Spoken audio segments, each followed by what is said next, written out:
Bapa di sorga, di dalam nama Yesus, oleh pertolongan Allah Roh Kudus, kami mengucap syukur oleh karena kasih dan kemurahan Tuhan.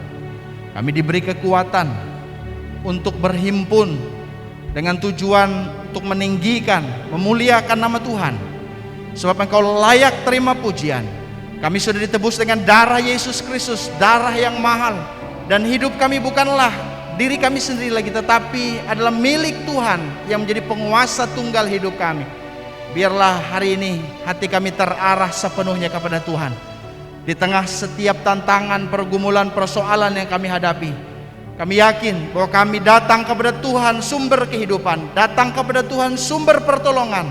Sebab pertolongan Tuhan tidak pernah terlambat, tepat pada waktunya. Dan di dalam hadirat-Mu kami percaya ada kuasa Tuhan, ada mujizat Tuhan, ada lawatan Tuhan. Biarlah Tuhan menjamah pribadi lepas pribadi yang hadir di tempat ini, sehingga pagi hari ini ibadah ini boleh memuliakan nama Tuhan dan kuasa Tuhan dinyatakan di tempat ini. Sekali lagi kami mohonkan proteksi dari sorga turun di tempat ini di dalam nama Yesus. Segala kuasa di luar Tuhan kami tolak dalam nama Yesus. Biarlah di tempat ini hanya kuasa Tuhan yang berotoritas penuh. Roh Kudus menyertai ibadah ini dari awal sampai akhir. Terima kasih Bapa. Terpujilah nama Tuhan Yesus Kristus. Bapak Ibu yang dikasihi oleh Tuhan, pertolongan kita adalah dalam nama Tuhan yang telah menjadikan langit dan bumi, yang tetap setia untuk selama-lamanya, dan yang tidak pernah membiarkan pekerjaan tangannya. Turunlah kasih karunia dan damai sejahtera dari Allah Bapa dan dari Yesus Kristus Tuhan kita menyertai ibadah kita. Yang percaya bersama-sama katakan amin. Berikan kemuliaan. Mari semua jemaat Tuhan, tepuk tangan dengan penuh sukacita kita datang memuji dan memuliakan nama Tuhan.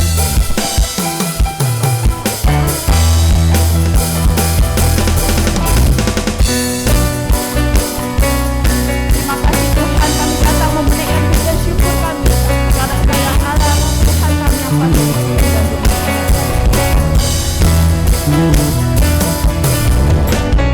Bersyukurlah kepadanya, bawalah pujian bagi Dia, karena Dia Raja, oh Dia yang perkasa. Tuhanlah kekuatanku, Mazmur dan keselamatanku, Dia penolongku yang beri hidup. Angkat tangannya ke dalam.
namamu. Haleluya Tuhan, kami memuji namamu, meninggikan namamu, karena Engkau Allah yang patut dipuji dan dimuliakan. Mari sama-sama katakan, terpujilah namamu Tuhan, kuat dan penuh kemuliaan. Hati kami nyatakan Tuhan, satu suara kami nyatakan, kebesaran-Mu kekal selamanya. Katakan sekali lagi ya, terpujilah namamu Tuhan. Terpujilah namamu Tuhan, ajaib dan penuh keagungan. Satu hati kami nyatakan, kerajaan-Mu kekal selamanya. Oh, oh, oh, oh, oh,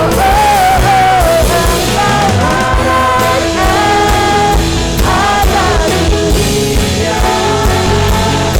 yang mengagumkan kudus dan membebaskan kita dari bersorak mengenai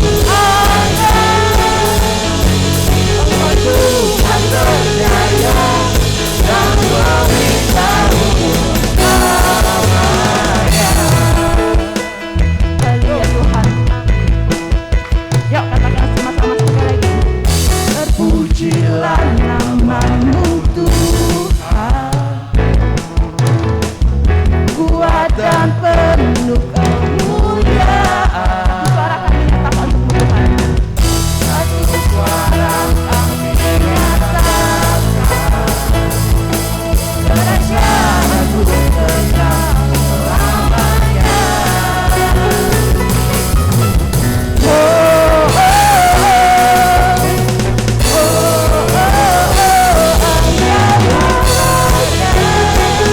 ada di dunia yang mengagumkan kudus dan membebaskan jiwa kami bersorak berkemuliaan. Engkau Tuhan berdaya dan memberitahu.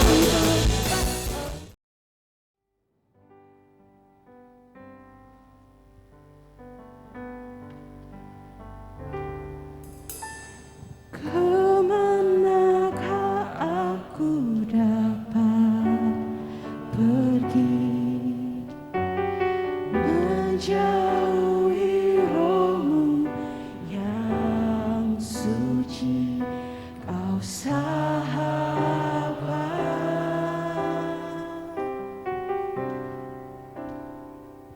dan Kau dekat.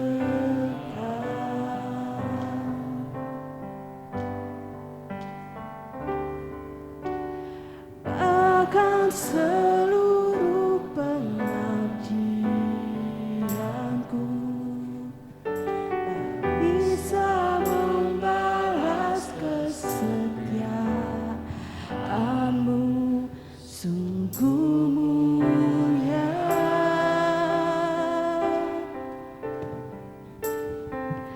dan berharga.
Sungguh Engkau hebat Bapa. Sungguh Engkau luar biasa. Karena Engkau rela memberikan putramu satu-satunya untuk mati bagi kami, untuk membebaskan kami dari kutuk dosa. Boleh kami dibenarkan di hadapan-Mu sehingga segala rasa takut boleh Engkau tanggung dan digantikan dengan sukacita dan pengharapan yang tak kesudahan. Bukan hanya itu saja Bapa, dengan kematian anak-Mu dan kebangkitannya, Engkau menghendaki supaya kami juga hidup dalam kuasa kebangkitan, dan suatu hari kelak kami akan terus dan senantiasa ada bersama-sama Engkau dalam tebu kebangkitan ini. Terima kasih Bapa untuk pagi ini, kami ucap syukur, sukacita yang sungguh luar biasa, dan nama-Mu dipermuliakan. Dan saat ini Bapa, kami rindu akan belajar yang kebenaran firman-Mu. Urapi hamba-Mu dan semua kami yang mendengarkan. Roh Kudus tolong supaya kami dapat memahami, belajar bersama-sama. Di dalam nama Tuhan kami Yesus Kristus kami ucap syukur dan berdoa. Haleluya. Amin. Silakan duduk Bapak-bapak dan Ibu yang kami kasih dalam Kristus Yesus.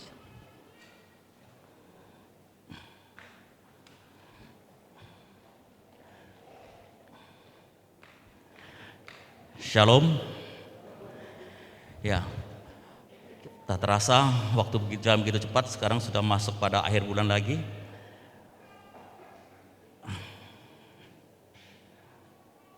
Sebentar. Dan pada pagi ini kita akan belajar satu bagian firman Tuhan dengan judul Kapan Kebangkitan Tubuh Akan Terjadi. Karena kita tahu pada pagi ini ada sungguh perkara yang luar biasa terjadi di gereja kita. Karena sebagaimana amanat agung yang Tuhan berikan kepada kita sebagai orang percaya, yaitu pergilah ke ujung bumi, ke seluruh dunia untuk membaptis orang yang percaya dalam Tuhan Yesus Kristus, dan selanjutnya adalah ajarlah mereka di dalam jalan Tuhan. Dan pada pagi ini kita akan belajar satu bagian firman Tuhan, yaitu tentang judul yang kita sampaikan tadi, kapan kebangkitan tubuh akan terjadi. Kita tahu bahwa dalam perjanjian lama maupun perjanjian baru selalu dibahas tentang perkara kebangkitan tubuh ini. Dan untuk kebangkitan ini secara umum kita perlu ketahui itu ada terjadi atau dibagi dalam dua kelompok besar. Yaitu yang pertama kelompok A, itu kebangkitan orang benar, yang juga disebut dengan kebangkitan pertama. Yang kedua adalah kebangkitan orang tidak benar atau orang fasik, yang disebut juga dengan kematian kedua. Nah, untuk memahami lebih lanjut tentang ini, kita lihat dalam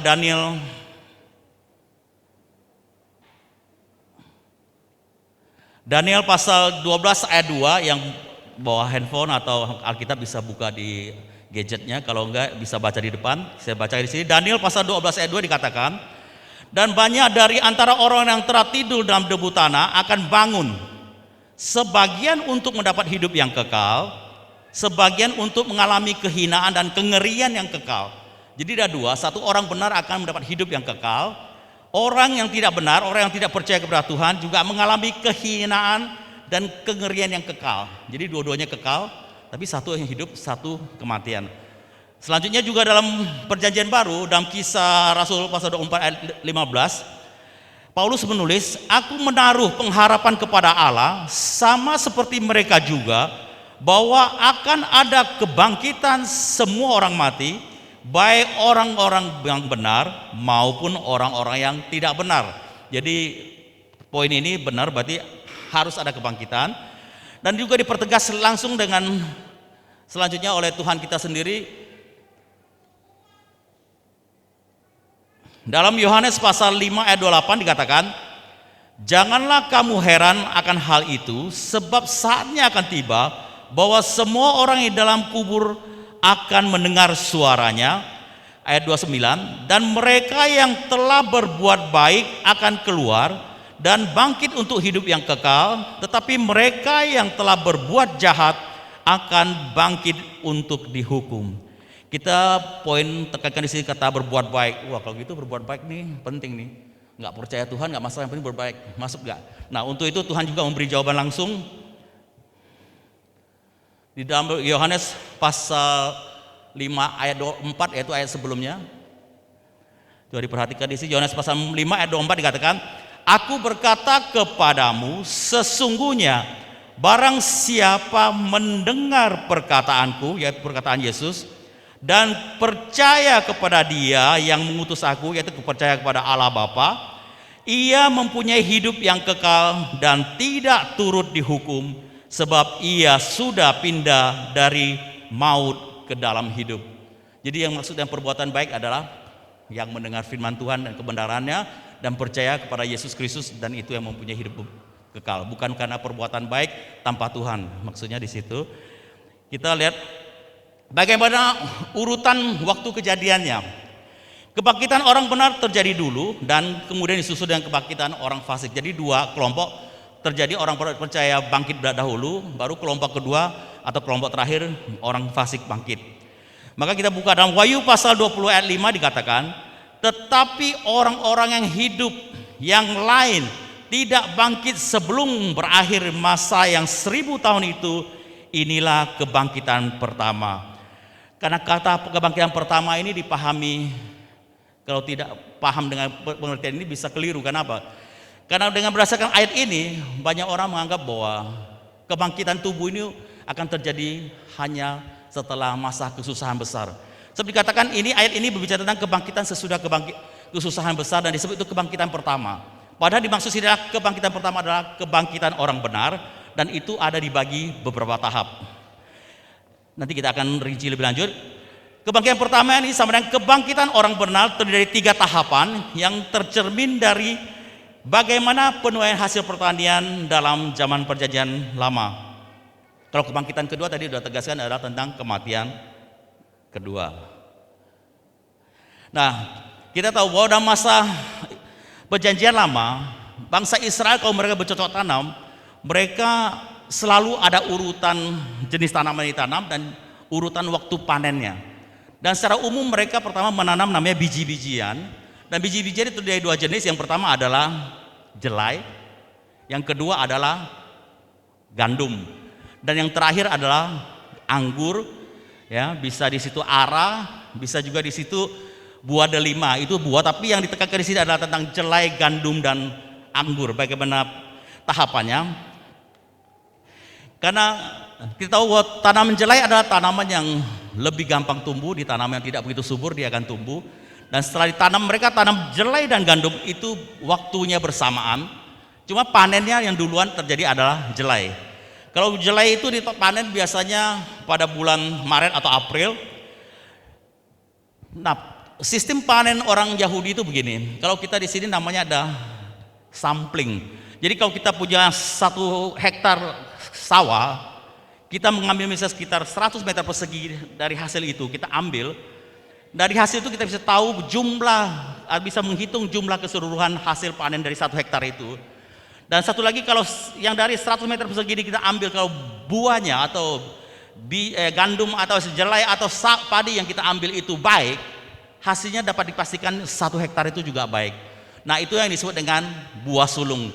Jadi waktu mereka panen, mereka pertama-tama ambil sebagian dulu, 1 bagian kecil, dan diambil sebagai sebuah sulung dan dipersembahkan kepada Tuhan, diserahkan kepada imam, dan imam akan mempersembahkannya kepada Tuhan.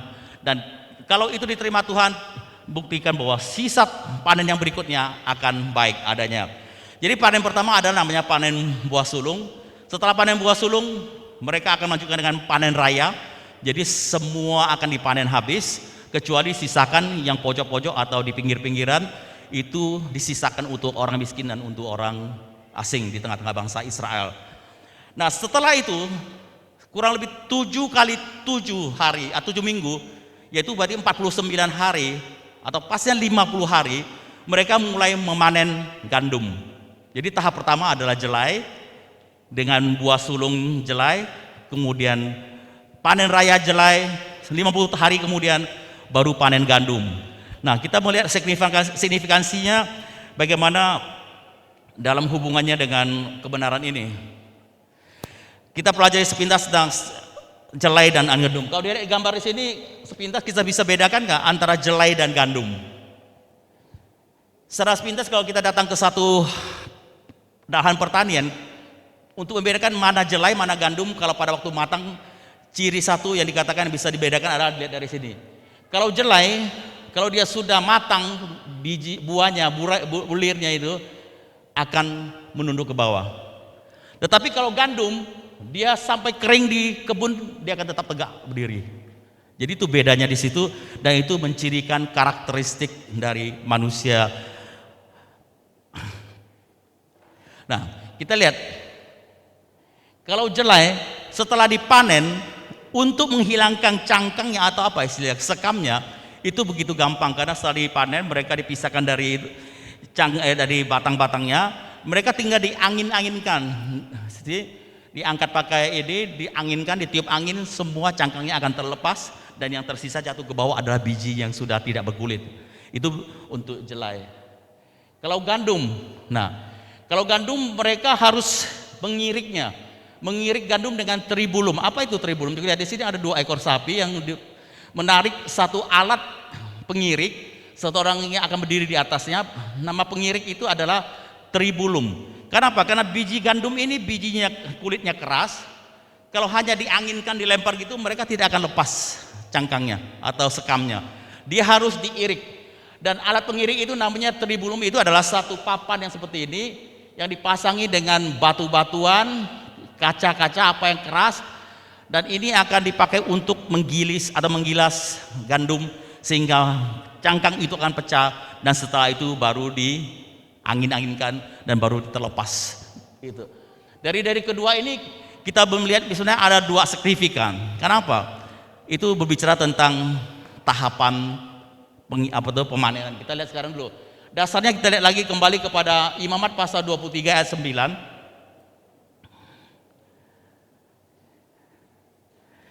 Imamat pasal 23 ayat 9 katakan, Tuhan berfirman kepada Musa, berbicara kepada orang Israel dan katakanlah kepada mereka, apabila kamu sampai ke negeri yang telah kuberikan kepadamu dan kamu menuai hasilnya, maka kamu harus membawa seberkas hasil pertama dari penuaianmu kepada imam. Ini buah sulung, dan imam itu haruslah mengunjukkannya berkas itu di hadapan Tuhan, supaya Tuhan berkenan akan kamu. Imam harus mengunjukkannya kepada hari sesudah Sabat itu. Jadi buah panen sulung itu diberikan kepada imam. Imam akan mengambil, mengunjukkannya cara gimana? Mengunjukkan dengan cara gini, kiri ke kanan. Dan selanjutnya nanti setelah 50 hari panen gandum, mereka juga akan mengunjukkan dari hasil gandum itu dibuat roti, dua potong roti, dan juga diserahkan ke imam untuk diujukan. Dan cara mengujukannya sekarang adalah dengan ke atas ke bawah. Jadi ada 2 gerakan yang kelihatannya sepele, tapi itu membuktikan bahwa ada satu gambar salib di situ. Dan dikatakan 2 bongkah atau 2 potong gandum, itu gandum yang beragi, menggambarkan bahwa di masa panen gandum itu bicara tentang panen untuk orang Yahudi dan juga orang-orang di luar Yahudi.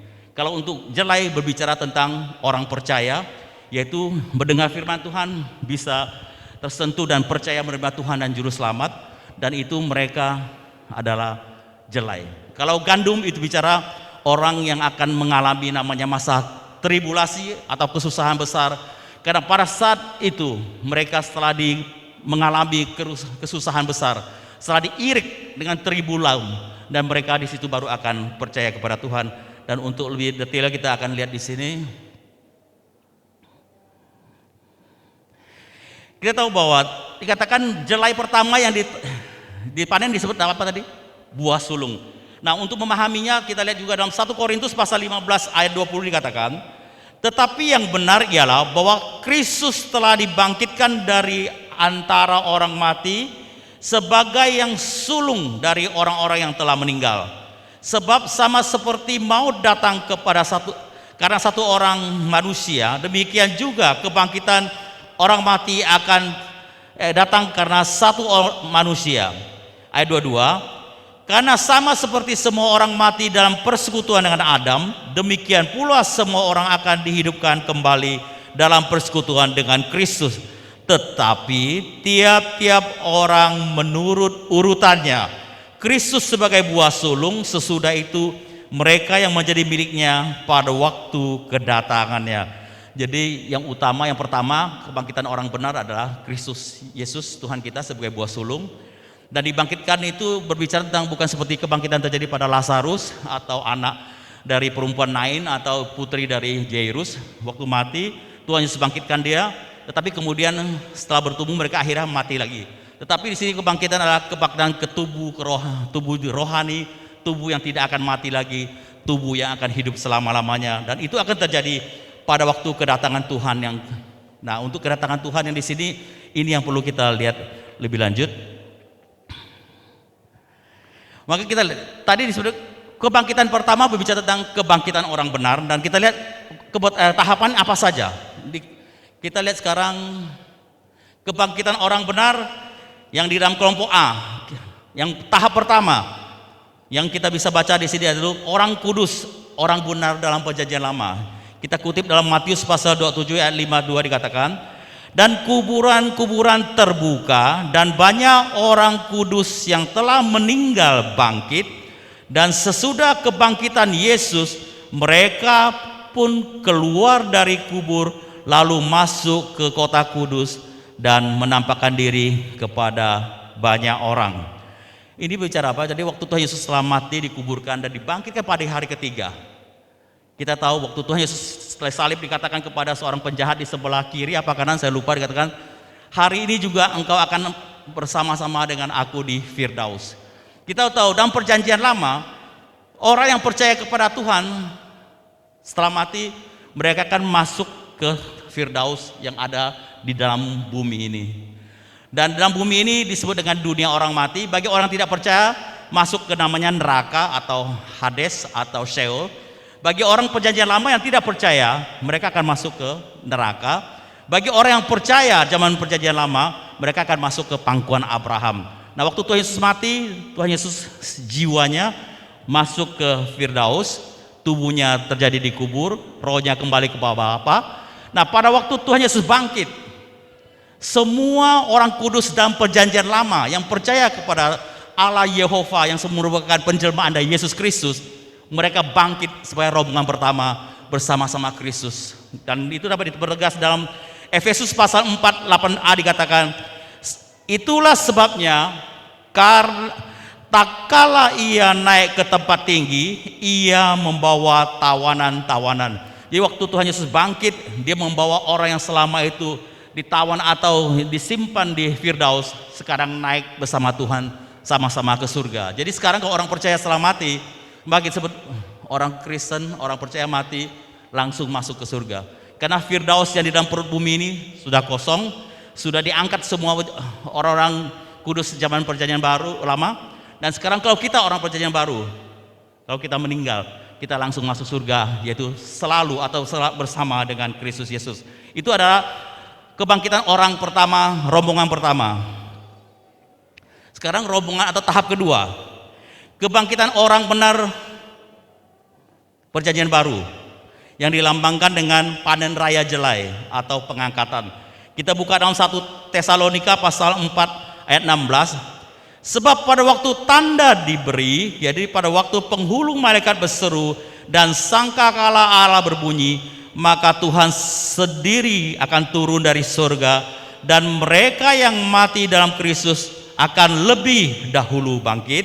Sesudah itu kita yang hidup masih tinggal akan diangkat bersama-sama dengan mereka dalam awan menyongsong Tuhan di angkasa. Demikianlah kita akan selama-lamanya bersama dengan Tuhan. Ini berbicara tentang kebangkitan orang benar tahap kedua. Dan itu siapa saja? Yaitu orang yang dalam perjanjian baru yang percaya pada Yesus Kristus dan sebagai Tuhan dan Juru Selamat. Dan kalau kita pada saat itu masih hidup, kita juga akan diubahkan menjadi tubuh kemuliaan dan diangkat bersama-sama. Kalau kita berbicara tentang ini, selalu ada dua pandangan. Ada mengatakan kalau ini pengangkatan hanya terjadi bagi orang-orang percaya yang aktif, yang melayani, yang hidupnya betul-betul sepenuh hati melayani Tuhan. Dan kalau kita sebagai orang awam, tunggu dulu, apa akan diangkat? Pernah Anda dapat pendapat seperti ini? Sehingga kita ada timbul rasa takut, kalau gitu, kalau terjadi pengangkatan, apakah saya diangkat? Apakah saya akan ditinggalkan? Sehingga dikatakan sebagai orang yang tertinggal. Ini pertanyaan selalu menghantui banyak orang, tetapi kita lihat firman Tuhan mengatakan, yang penting di sini adalah kalau Anda percaya atau kita sebagai orang percaya menerima Tuhan Yesus sebagai Tuhan dan Juru Selamat, kita telah dibenarkan, kita punya hak yang sama. Untuk memahami ini memberikan satu ilustrasi seperti ini. Kita lihat ini sini ada gambar, sini ada banyak klip kertas. Klip kertas warna-warni, ada yang baru, ada yang lama. Ada klip kertas yang sudah bengkok, ada yang mungkin sudah berkarat.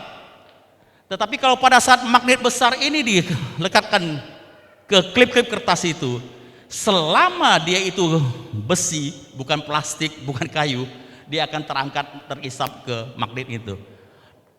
Jadi kalau kita, wah nanti yang diangkat itu orang percaya yang sudah lama, yang sudah senior. Kalau saya baru, enggak. Selama kita menerima Tuhan Yesus sebagai Tuhan dan Selamat, baik itu yang baru percaya, yang lama, maupun tadi klipnya masih bengkok, yang sudah tidak berfungsi, mungkin yang sudah kehilangan warna. Tetapi kalau selama itu besi, dia akan diangkat. Demikian juga saat ini kita melihat kembali setiap kita, apakah kita klip kertas besi atau bukan. Itu kita bisa tahu diri kita sendiri. Apakah kita percaya pada Yesus Kristus sebagai Tuhan dan Juru Selamat secara pribadi. Itu yang harus bertanya pada diri kita. Kalau kita yakin dan mengaku dengan mulut kita dan hati kita percaya, kita pasti diangkat oleh magnet besar itu, yaitu Yesus Kristus pada kedatangan kedua, yang sebelum mengunjukkan bumi itu pada waktu pengangkatan yang disebut dengan rapture itu. Yang tahap ketiga yaitu kebangkitan masa tribulasi, itu yang disebut dengan panen gandum. Jadi gandum dipanen itu setelah panen untuk menghasilkan biji gandum yang bersih dari cangkang atau sekamnya. Tadi kita sudah jelaskan tidak seperti jelai. Kalau jelai begitu gampang, yaitu orang percaya. Tapi kalau orang yang tertinggal, orang-orang Yahudi, orang yang tegar tengkuk, orang yang sombong, yang saat ini kalau ceritakan tentang kebenaran ini, masa sih yang benar aja, nggak percaya dia.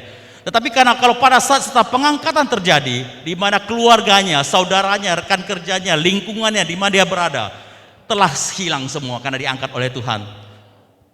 Apakah saat itu dia tidak akan percaya? Saat ini Anda mendengar bahwa semua orang percaya akan diangkat. Tapi kalau pada saat ini masih ada yang tidak percaya, dan pada saat terjadi pengangkatan, semua orang percaya itu sudah hilang. Apa yang tersisa itu tidak akan percaya? Masih juga besi tegak tengkuk?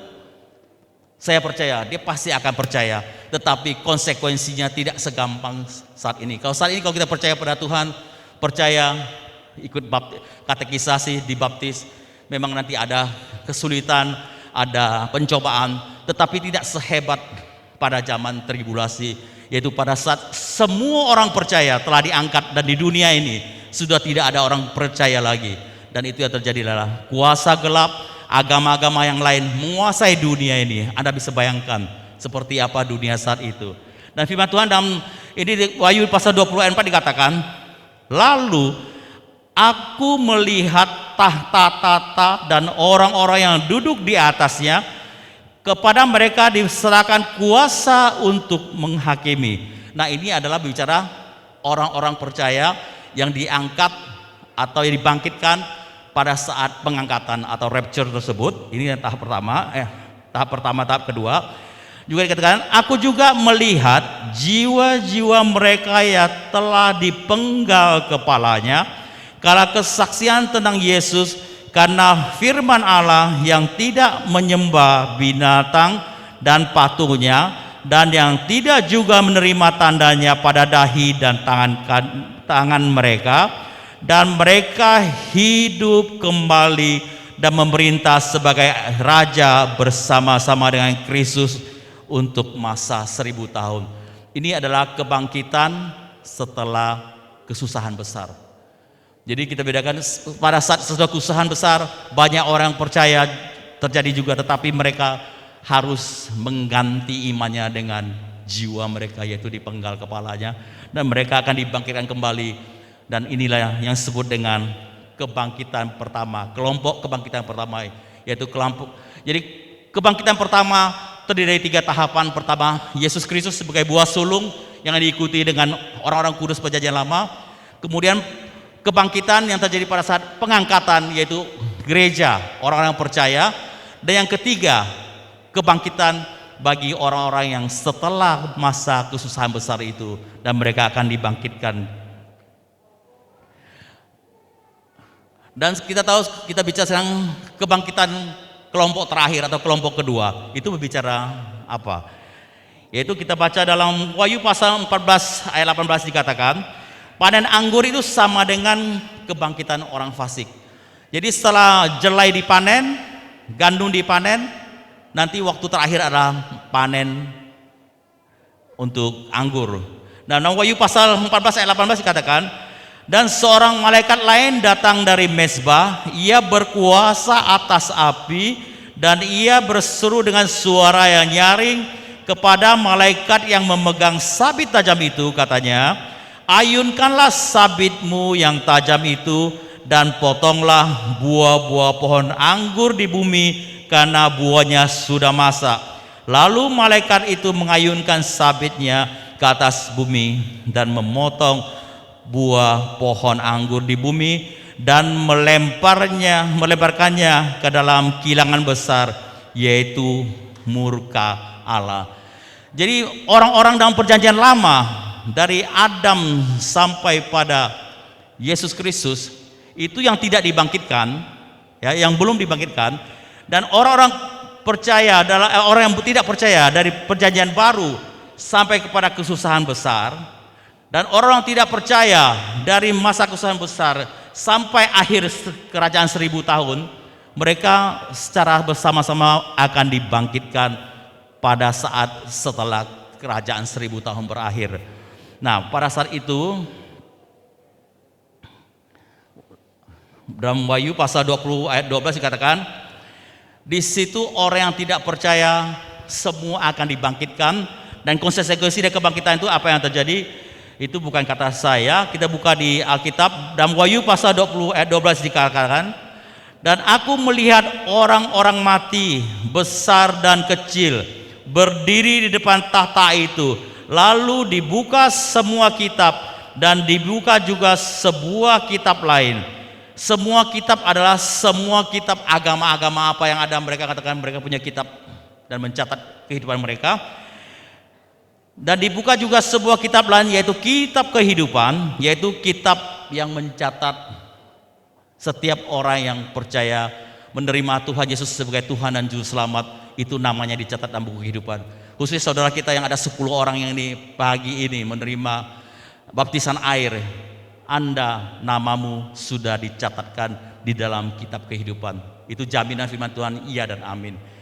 Dan bagi kita yang sudah percaya lama, apakah akan bisa terhapus nama kita dari kitab kehidupan? Tuhan katakan keselamatan Tuhan berikan kepada kita adalah sekali untuk selamanya dan sempurna, sejauh kita tidak murtad. Jadi kita setia sampai pada akhirnya, nama kita ada tercatat di kitab kehidupan. Dan orang-orang mati dihakimi menurut perbuatan mereka berdasarkan apa yang tertulis dalam kitab-kitab itu. Jadi mereka dihakimi berdasarkan perbuatan mereka. Dan firman Tuhan mengatakan semua manusia telah kehilangan kemuliaan Allah, dan tidak ada satu orang pun yang benar. Semua telah berdosa, dan dosa hukumannya adalah maut. Dan itu semua akan terjadi bagi orang yang tidak percaya. Ayat 13 dikatakan, maka laut menyerahkan orang-orang mati yang ada di dalamnya, dan maut dari kerajaan maut menyerahkan orang-orang mati yang ada di dalamnya, dan mereka dihakimi masing-masing menurut perbuatannya. Lalu maut dan kerajaan maut, seperti lalu maut dan neraka itu dilemparkan ke dalam lautan api. Itulah kematian kedua, yaitu lautan api. Setiap orang yang tidak ditemukan namanya tertulis di dalam kitab kehidupan itu, ia dilemparkan ke dalam lautan api. Itu adalah kebangkitan kedua yang sama dengan kematian kedua, yaitu kematian kekal yang tidak ada batas waktunya. Kematian kekal bukan terjadi hanya secara alam roh dan jiwa, tetapi secara utuh. Dia akan dibangkitkan menerima tubuh kemuliaan, maksud tubuh kekal, jiwa dan rohnya satu kesatuan dilempar ke lautan api. Jadi bukan hanya, bayangkan hanya rohnya, tapi tubuhnya juga, karena Firman Tuhan katakan dia akan hidup kembali, tapi hidup dalam penganiayaan yang tidak akan berakhir. Dan itu terjadi bagi orang yang tidak terdaftar namanya di kitab kehidupan. Jadi pagi ini kita simpulkan bahwa Tuhan katakan kebangkitan itu akan pasti terjadi bagi orang benar sebagai kelompok pertama, dan kedua bagi orang tidak percaya. Bagi orang percaya terdiri dari 3 tahapan, yaitu pertama Yesus Kristus sebagai buah sulung bersama orang-orang kudus perjanjian lama. Kedua, yaitu orang-orang yang mati saat ini, mulai saat ini sampai tahap menjemput kita di pengangkatan, maupun kalau pada saat kita masih hidup, kita akan diangkat. Itu yang kedua. Dan yang ketiga, kalau ada seandainya kita ada yang tertinggal, dan setelah menyaksikan orang percaya telah diangkat, dan kalau kita beriman saat itu, kita juga kalau mengalami penganiayaan, dan kalau kita juga mati, kita juga akan dibangkitkan dan akan menerima hidup yang kekal, dan kelak akan bersama-sama memerintah Tuhan di dunia atau di bumi baru dan langit baru yang menjadi tujuan dari orang percaya. Kiranya firman Tuhan pada pagi ini boleh mengingatkan kepada kita untuk melihat, karena pemahaman firman Tuhan itu penting, bukan hanya kita menjadi percaya, tetapi firman Tuhan itu sebagai bentuk logos, ilmu pengetahuan yang perlu kita ketahui, kita pahami, sehingga membuat iman percaya kita makin mantap, makin hari memahami kebenaran ini. Jadi sekarang kita tahu, lihatlah pertanyaannya, apakah kita ini yakin kita adalah klip kertas yang terbuat dari besi? Kalau iya, pada saat magnet besar itu, yaitu Kristus Yesus datang untuk menjemput kita, kita akan diangkat. Dan itu satu jaminan. Karena firman Tuhan mengatakan, pada saat kita percaya kepada Dia, sekali untuk selama-lamanya kita telah dibenarkan, selama kita tidak menolak atau murtad dari iman percaya kita ini. Kiranya renungan firman Tuhan pada pagi ini boleh menjadi dasar bagi kita untuk hidup makin hari punya pengharapan dan gairah menantikan hari yang besar ini. Karena ini pasti terjadi, dan kapan kita tidak tahu, tapi yang jelas kapanpun terjadi, kita ada bersama-sama dengan Kristus Yesus sebagai jaminan ya dan amin. Demikian firman Tuhan, mari kita mengucap syukur untuk kebenaran ini. Terima kasih Bapa untuk kasih setia dan janji-Mu. Engkau telah memeteraikannya dengan darah-Mu, telah mencatatkan nama kami di kitab kehidupan satu persatu, tidak ada yang terlepas, tidak ada yang terlewatan. Kalau kami percaya pada Engkau, nama kami telah dicatatkan, dan itu satu jaminan. Dan untuk itu kami mengucap syukur, sehingga selama kami masih hidup ini Bapa, kami boleh menjadi saksi-Mu, dan kami boleh hidup terus penuh pengharapan apapun yang terjadi yang di dunia yang sementara ini akan berakhir, dan kami akan hidup kelak dalam kekekalan bersama Engkau di surga yang mulia. Terima kasih Bapa, terima kasih kebenaran-Mu. Kami mengucap syukur dan berdoa, kami meteraikan firman ini dalam Tuhan kami Yesus Kristus. Haleluya, amin.